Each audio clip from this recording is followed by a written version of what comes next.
सत्य जो पदार्थ जैसा है उसको वैसा ही कहो।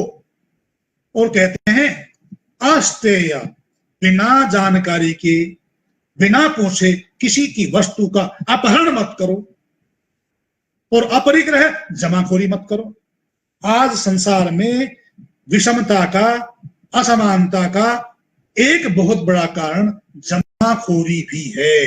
और वेद ये संदेश देता है, जो जमाखोरी करता है, जो परिग्रह करता है, वो समाज का सबसे बड़ा दुश्मन है। यूनेस्को ने एक संदेश दिया, युद्धों की शुरुआत कहां से होती? संसार में युद्धों की शुरुआत, पहले युद्ध मनुष्य के मन में पैदा होता है। मन स्थिति में युद्ध तैयार होता है, पहले आप मन में सोचते हैं। जैसे याज्ञवल्क्य जी महाराज ने कहा सतपथ में, यम मनसा ध्यायति, पहले मनुष्य मन में सोचता है। वेद और यूनेस्को ने उसकी पुष्टि की बाद में कि व्यक्तियों के मनों को शुद्ध किया जाए।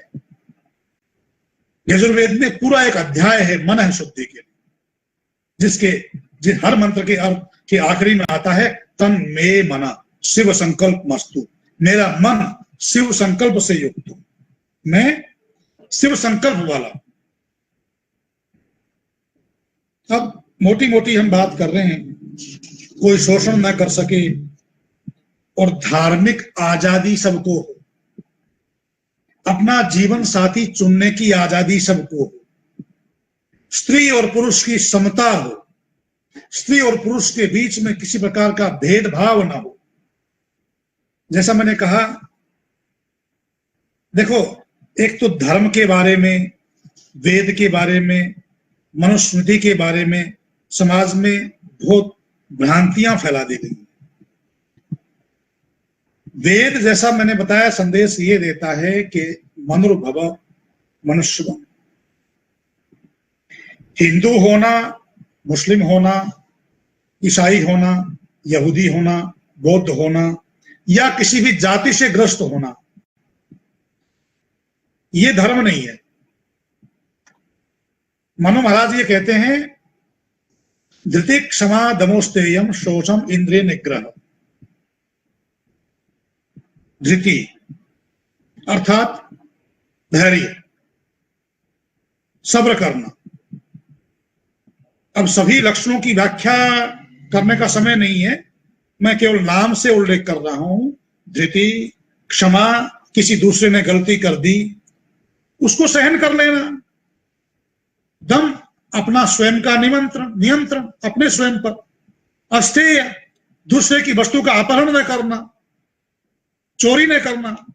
धृति क्षमा दमोस्तेयम शौचम, शौच स्वच्छता।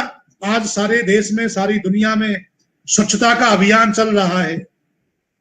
योग दर्शन और महर्षि मनु लाखों वर्षों से स्वच्छता के अभियान की चर्चा कर रहे हैं कि प्रत्येक व्यक्ति का उठते ही पहला दायित्व है स्वच्छता, शौच। ये सामाजिक अनुशासन का, योग दर्शन का नियम है। महर्षि पतंजलि ने भी कहा है और महर्षि मनु भी संदेश यही देते हैं, अदभिर गात्राणि शुद्धंति। जल से शरीर शुद्ध होता है, मन सत्येन शुद्धति। मन की शुद्धि सत्य से होती है, ज्ञान से होती है। और यूनेस्को भी यही संदेश, प्रत्येक मनुष्य अपने मन को शुद्ध करेगा तो मनों में युद्ध भूमि तैयार नहीं होगी, तो दुनिया में युद्ध नहीं होंगे। अब 2 अधिकार भारत के संविधान में संशोधित करके अभी अभी बनाए हैं। एक का तो मैंने चर्चा की कि शिक्षा का अधिकार, ये तो वैदिक संस्कृति शुरू से कहती है कि सबको पढ़ना अनिवार्य है। आज भी सबको पढ़ना, शिक्षा का अधिकार अधिनियम जारी होने के बाद भी सबको पढ़ने का समान अधिकार नहीं दिया गया है। मैं सामर्थ्यशाली हूं तो मैंने जैसे बताया कि मेरी संतान को मैं कहीं भी पढ़ा सकता हूं, तो ये शिक्षा का समान अधिकार नहीं है, ये उन्नति का समान अवसर नहीं है। जबकि वेद तो उन्नति के समान अवसर की बात करता है। कृष्ण और सुदामा को राष्ट्रपति और चपरासी के दोनों के बच्चों को एक साथ पढ़ाने का संदेश देता है। जब राष्ट्रपति और चपरासी दोनों की संतानें एक साथ पढ़ेंगी, वैदिक संस्कृति में जब भी कोई व्यक्ति भोजन करने बैठता है, एक मंत्र बोलता है। कुछ लोग तो मंत्र बोलते हैं, सहनावतु सहनो भुनक्तु सह वीर्यं करवावहै। कुछ लोग तो ये मंत्र बोलते हैं, और कुछ जो वैदिक परिपाटी के लोग हैं वो ये मंत्र बोलते हैं, अन्न पते अन्नस्य नो देह्यनमिव सुस्मिनः। प्रत्येक व्यक्ति भोजन करने से पहले ये मंत्र बोलता है और ये प्रार्थना करता है कि हे प्रभु, मैं भोजन कर रहा हूं, पर मेरे भोजन करने से पहले मैं मेरे आसपास देख रहा हूं कोई भूखा तो नहीं है। जब मैं हर भूखे व्यक्ति के अधिकार की रक्षा अपना कर्तव्य मान करके स्वयं करूंगा तो दूसरे व्यक्ति को भूख का अधिकार मांगने की जरूरत ही नहीं है। और भगवान श्री कृष्ण तो गीता में कहते हैं, यज्ञ शिष्टासिनो संत मुच्यन्ते सर्व किल विषयी भुंजते ते त्वघम पापा ये पचन्ति आत्म कारणात्। भगवान कृष्ण गीता में कहते हैं कि जो यज्ञ शेष खाते हैं, अर्थात दूसरों को खिला करके खाते हैं, यज्ञ शिष्टासिना संत मुच्यन्ते सर्व किल विषयी, वो सब पापों से मुक्त हो जाते हैं। परंतु जो केवल अपने लिए पकाते हैं, वो पाप खाते हैं, वो सब पापों में लिप्त रहते हैं, उनको तो जीने का अधिकार होना ही नहीं चाहिए।